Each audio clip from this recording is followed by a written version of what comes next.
माननीय बिहार सरकार से अनुरोध करेंगे कि उनका जो भी कर्मचारी है वह प्रत्येक पंचायत के वार्ड बाई वार्ड जाकर सर्वे करके जिनका पेपर नहीं है उनका पेपर बना दें। सर, बिहार सरकार जो भूमि सर्वे करा रही है, सरकार का मानना है कि इससे आपसी विवाद कम होगा, पारिवारिक विवाद कम होगा, लेकिन अभी लोगों का जो ये आ रहा है, मत आ रहा है, वह कह रहा है कि विवाद बढ़ जाएगा। अभी क्या समस्या आ रहा है? लोगों का कहना है कि बहुत समस्याएं हैं। देखिए, भूमि का सर्वे माननीय मुख्यमंत्री नीतीश कुमार जी करा रहे हैं, ये बेहद ही अच्छा प्रयास है। उनका यह बहुत अच्छा प्रयास है कि भूमि का जो विवाद है, जो लगातार विवाद है, आज हर कोर्ट में भूमि से संबंधित केस 60% है जो विचाराधीन है। ये सब समस्या धीरे धीरे वह समाप्त करने का पहल कर रहे हैं, लेकिन भूमि सर्वे में उनको थोड़ा और सरल करना चाहिए कि अभी जो भूमि है मैक्सिमम बहुत लोगों का परिमार्जन सीओ अंचलाधिकारी के यहाँ पेंडिंग है, वह नहीं कर रहे हैं। बहुत जमीन का जो है कागजात जल चुका, जिसका घर में आग लग गया, टोला का टोला जल गया, वह कागजात जल गया, बाढ़ में दह गया, है ना। ये सब तो जान लेके भागा ना, तो उसका पेपर तो है नहीं। तो वह पेपर जो है बिहार सरकार के जो भी कर्मचारी हैं, हम माननीय बिहार सरकार से अनुरोध करेंगे कि उनका जो भी कर्मचारी है वह प्रत्येक पंचायत के वार्ड बाई वार्ड जाकर सर्वे करके जिनका पेपर नहीं है उनका पेपर बना दें। उसके बाद उनके जो जमीन है उनके नाम पर उसका सर्वे कर दे, जिसका जो जितना रकबा है अगल बगल से पूछ ले, ये सब कर ले, उतना सर्वे कर दे। तो इससे मतलब जनता को बड़ी समस्या जो है वह नहीं रहेगा।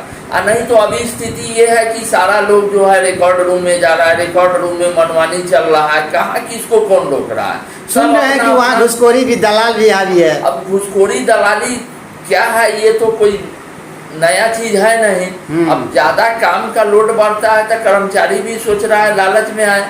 तो ये सब बंद करने के लिए मैं माननीय बिहार सरकार से अनुरोध करूंगा कि वह जो भी उनका मतलब तंत्र है वह प्रत्येक पंचायत के हर एक वार्ड में जाके मतलब वार्ड लेवल पे यह सर्वे का काम करे। अब पंचायत में एक जगह बैठ जाए वहां से काम, ये इम्पॉसिबल है। अच्छा, जो भूमिहीन है वह क्या करेंगे? भूमिहीन है उसको तो राज्य सरकार जो है तो जमीन मुहैया करेबे करती है। अच्छा, मान लीजिए हमारे दादा दे दिए थे उनको बसने के लिए, अब जो वंशावली बनेगी उसमें वो अपना नाम से चढ़ा लेंगे। जब वो उनका पोता देखेगा कि मेरा जमीन है तब तो जो बसा हुआ है उसको उजाड़ देंगे। नहीं, आपका कहना ये सरकार का एक सुने हैं, जैसे उनका बहुत सारा इंटरव्यू दे रहा है कि जो जमीन का पेपर नहीं उपलब्ध कराएगा वह पुराना मालिक पर चला जाएगा। तो ये भी प्रथा गलत है। जो रैयत में जमीन जिसको मिला बसने के लिए और उसका जमीन का पेपर नहीं बना, तो इसीलिए तो कहना है जो उसका सर्वे का जो तंत्र है वह आवे और चौहद्दी में पूछ ले बेटे इसमें ये है तो है, उसको सर्वे कर दे, उसका भी अप टू डेट हो जाएगा। अच्छा, एक और समस्या आ रही है। मान लीजिए पुराने ज़माने के लोग थे जो मौखिक में बदलाव कर लिए थे।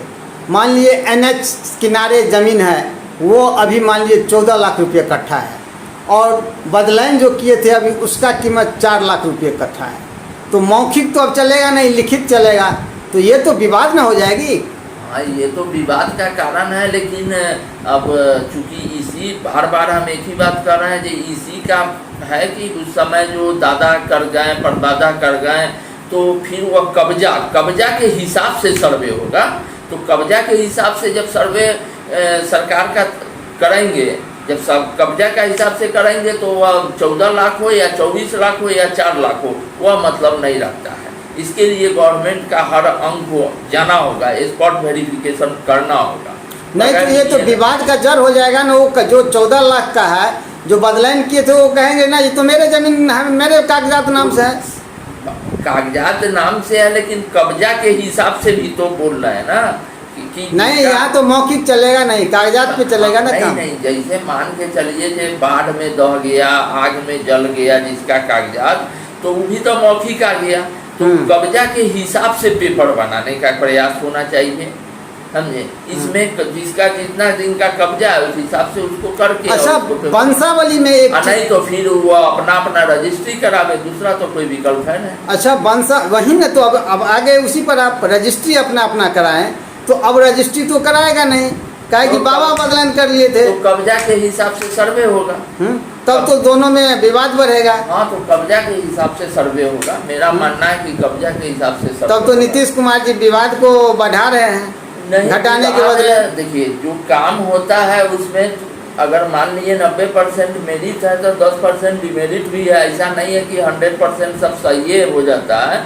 लेकिन जो विवादित भूमि है अभी तक, जो जमीन का उसके नाम से उसका कट गया, उसके नाम से उसका कट गया, उसी चीज को यह सुधारने का प्रयास कर लेकिन बिहार सरकार तो विवाद समाप्त कहाँ कर रही है? कह रहे हैं कि जो जमीन जो यानी झंझट कोर्ट में है उस पर कोई अति सर्वे नहीं होगा, तो फिर विवाद खत्म कहाँ हुआ? तो कोर्ट में जो है वह कोर्ट जो निर्णय देगा उस आधार पे उसका जमीन होगा। फिर सर्वे तो नहीं हुआ? सर्वे नहीं हुआ तो अब जो निर्माण जो विचाराधीन कोर्ट न्यायालय में है उसका सर्वे कैसे होगा? तो विचाराधीन है तो और कोर्ट का मामला है। और एक मामला और फंस रहा है, बंसावली में है कि आपको बेटी का भी नाम देना है, यह मामला गंभीर मामला आ रहा है। लेकिन बंसावली में बेटी का नाम तो होना ही चाहिए, क्योंकि बेटा बेटी एक समान है, इसमें नो डाउट। लेकिन अब बेटी का नाम देने का ये मतलब थोड़े है कि वह सब बेटी आके कहेगी कि हमको चाहिए, हमको नहीं चाहिए। पहले आपका रिश्ता बहुत मजबूत था, लेकिन अब रिश्ता मेरा वहाँ नहीं है। अच्छा, इस परिस्थिति में क्या होगा? अब तो नहीं, परिस्थिति में जो बराबरी का हक है वह होगा, उसमें कहा कोई। तब तो ये विवाद बढ़ा ना। विवाद बढ़ा तो कहना जो 90% सॉल्व होगा, 10% बढ़ेगा, तो और 10% कोई माना नहीं रखता। तो हमको तो लगता है अधिकतर मामला विवादित ही होगा, भाई भाई में ये होगा। नहीं, ऐसा कोई बात नहीं है कि भाई भाई या बहन बहन में होगा, ऐसा 2-4% मिल जाएगा। ऐसा नहीं है कि एकदम नहीं मिलेगा, 0 में नहीं होगा, 2-4% मिलेगा, वो कोई माने नहीं रखता। नकल निकालने में भी पसीना छूट रहा है लोगों का। नकल निकालने में पसीना छूट रहा है तो हम बार बार कर रहे हैं, जो गवर्नमेंट जो है सो अपना तंत्र को वार्ड में भेजे, और जो भी नकल है, जो भी रजिस्टर 1 रजिस्टर 2 दुनिया जहाँ जो भी जमीन संबंधित कागजात है उसको लेके वो वार्ड में बैठे और प्रत्येक परिवार के बुला कर उसको पेपर भी दे, और उस वहाँ पे जो है सो उसको सर्वे करे, जो करना है करे। यही तो हम लोग का मांग है। इसको थोड़ा जो जटिल प्रक्रिया है सर्वे का उसको थोड़ा और सरल कर। लोगों में भ्रम है कि मान लीजिए गैर मजरूआ जमीन पर कोई बसा हुआ है, हाँ, और गैर मजरूआ जमीन कोई कब्जाए हुआ है, सरकार ये सर्वे करा कर ये जमीन अपने अंदर कर ले। गवर्नमेंट की जमीन है तो वो तो अपने अंतर्गत करेगी, लेकिन जो बसा हुआ है उसको उजाड़ने का काम भी गवर्नमेंट नहीं करती है। गवर्नमेंट हमेशा जो निर्धन है, जिसके पास जमीन नहीं है, उसको जमीन मुहैया कराने का काम करती है।